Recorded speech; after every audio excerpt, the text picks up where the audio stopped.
Mobile में से ना रिकॉर्डिंग देखी है अकरार हसन साहब की, तो उसका इंटरव्यू सुन के मुझे बहुत दुख हुआ कि भाई तू इतना बड़ा एंकर है, आके पहले इन्वेस्टिगेशन तो कर, किसी के कहने पे कैसे का तू ये इल्जाम किसी पे लगा सकता है। मैं इनको जानता हूँ, तकरीबन 5-6 माह हो चुके हैं, बहुत अच्छे हैं माशाल्लाह।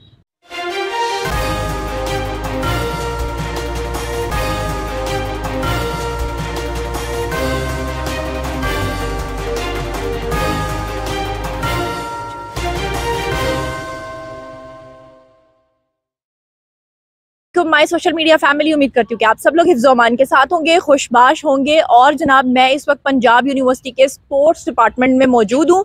यहाँ पर मेरा आने का मकसद आप लोगों तक वो हक़ाइक़ और वो सच्चाई पहुँचाना है जो कुछ प्रोपोगंडा करने वाले लोग आपको मिसगाइड कर रहे हैं। मिसगाइड वो आपको इस तरह से कर रहे हैं कि उनका ये कहना है कि खुदा न खास्ता ज़हीर और शबीर और उनकी वालदा जो है वो किसी गैंग का हिस्सा है, और वो आप लोगों को ये भी कह रहे हैं कि खुदा न खास्ता उनकी जो वालदा हैं वो कभी गुलाब आंटी के नाम से पुकारी जाती हैं और कभी स्वीटी आंटी के नाम से।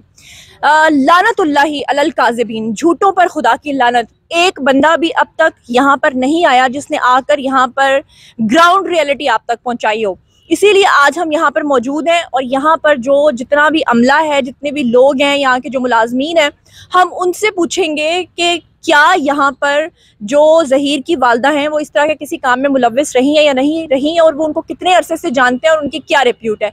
चलिए आइए मेरे साथ, मैं अंदर चलती हूँ डिपार्टमेंट के और फिर आपसे बात करते हैं। इस वक्त मैं पंजाब यूनिवर्सिटी के स्पोर्ट्स डिपार्टमेंट में मौजूद हूँ, जहाँ पे नूर बीबी जो कि ज़हीर की वालदा हैं, शब्बीर की वालदा हैं, सरकारी मुलाजिम है। अब तक मैं पंजाब यूनिवर्सिटी के अंदर इसलिए नहीं आई थी क्योंकि बिलाल साहब और हमारे कुछ और साथी कलीग्स ऑलरेडी आपको ये सब कुछ दिखा चुके हैं। आज मेरा यहाँ आने का मकसद ये है कि यहाँ पर जितने भी मुलाजमीन काम करते हैं उनसे आपको रूबरू कराया जाए, उनसे आपकी बात करवाई जाए और आपको बताया जाए और उन लोगों की गलतफहमी को दूर किया जाए जिनको ये कहकर गुमराह किया जा रहा है कि खुदा न खास्ता जो आंटी नूर हैं उनका ताल्लुक किसी गैंग से है, या खुदा न खास्ता वो लड़कियां बेचती रही हैं, या खुदा न खास्ता उनका नाम कोई गुलाब आंटी या स्वीटी आंटी या पता नहीं कौन कौन सी आंटी। तो यहाँ के जो मुलाजमीन हैं उन तमाम से जितने भी लोग यहाँ पंजाब यूनिवर्सिटी के अंदर मुझे मिलेंगे, मैं उन सबसे नैरेटिव लूंगी और आप तक ईमानदारी से पहुंचाऊंगी।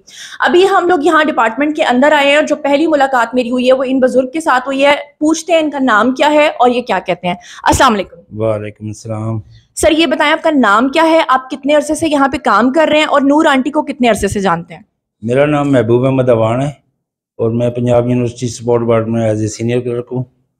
अरसा तकरीबन 20 साल से मैं इसको जानता हूँ। इसके खामद जो थे वो पहले अली कॉलेज में थे, उसके बाद वो कंट्रोलर ऑफिस में ड्राइवर बने, उसके बाद उसकी डेथ हुई और उसके बाद ये मुलाजम हुई 2007 से तकरीबन, मेरा ख्याल है, या इस लगभग मुझे कंफर्म डेट याद नहीं है, लेकिन ये हमारे पास मुलाजिम है। सबसे पहले ये मेरे पास ही आई है, अटेंडेंट रही है हॉस्टल में, उसके बाद फिर ये स्पोर्ट डिपार्टमेंट में आई है।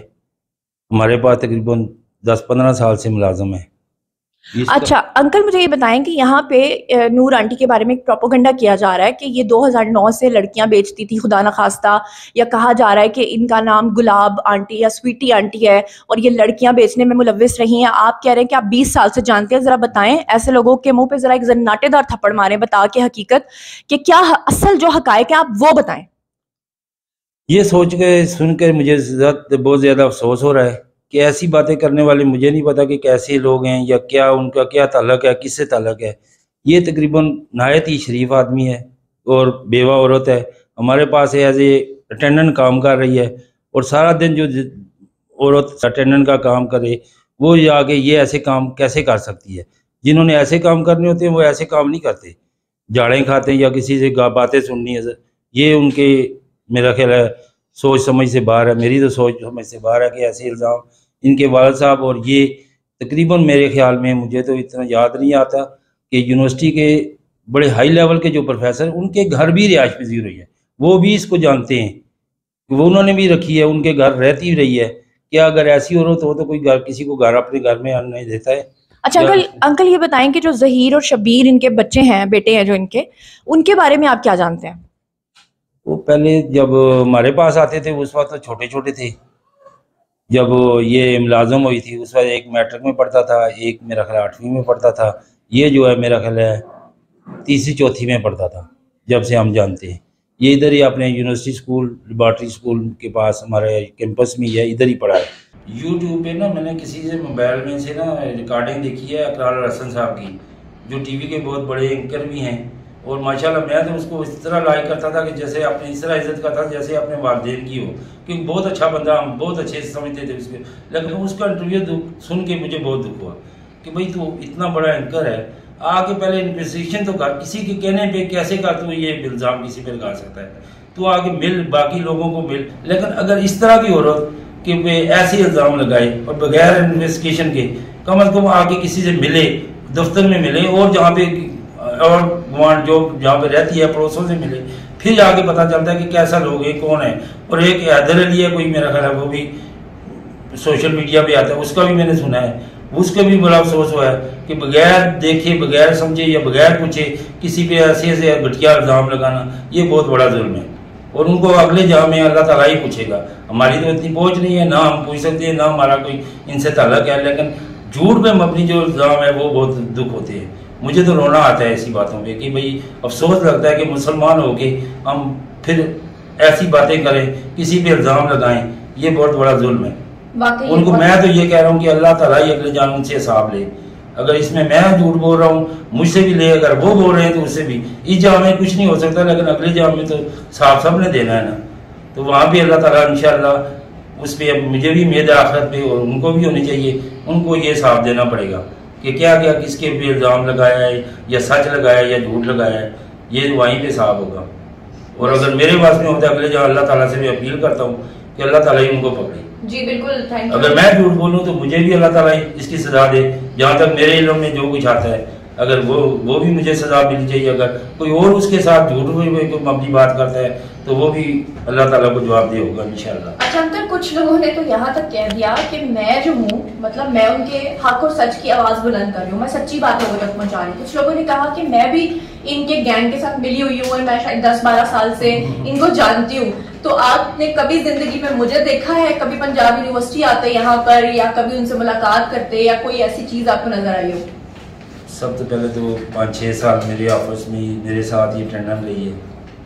सबसे पहले मैंने तो आपको पहली दफ़ा आज ही देखा है, आज ही मुलाकात हुई है। ये सुनी सुनाई बातें हैं कि ऐसे सुन रहा है, कोई कैसे कह रहा है, ये मुझे बड़ा अफसोस होता है कि बड़े बड़े एंकर हैं और बड़े बड़े टीवी वाले हैं, उनको जब उनकी खबरें सुनता हूँ या खबरों में आता है तो मुझे अजीब सा लगता है कि वो इतने बड़े लोग होने के बावजूद आगे खुद आगे इंक्वायरी करें, मिलें इनसे, ताकि तसल्ली हो उनकी। फिर वो जो मर्जी इल्ज़ाम लगाएं किसी पे, जी मुझ पे लगाएं, किसी पे मैं किसी पे इल्ज़ाम लगाऊं, कम अज़ कम खुद मिल के लगाऊं। असल में बगैर मिले हुए और ऐसे इल्ज़ाम देना ये बहुत जुल्म है।